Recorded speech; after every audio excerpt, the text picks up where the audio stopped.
kamamshi books, for today's video mga kamamshi, naglungag ako dito, no? Kasi mga kamamshi books, hindi pa kasi lumabas yung uncle ng aking husband sa hospital. Kaya ako ang nagluto ng pagkain para dalhin sa kanya doon. Pagod na kasi yung auntie niya, kaya nagpahinga muna. Ako nang nagluto. Char. Sana wala naman tayong maitulong na pera. Ito na lang acting maitulong sa kanila. Char. Awa naman ako kay auntie kasi nagtatrabaho pa siya, sumasayaw ng zomba-zomba.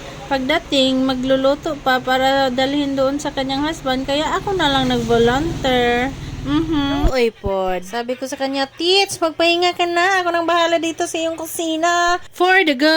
So, ito na nga mga kamamshi books, no? Pagkatapos kong magsaing, naghugas na ako ng kalaha para sa lulutuin kong ulam. Siyempre, may part 2 ito. Kaya thank you for watching. Sa susunod naman.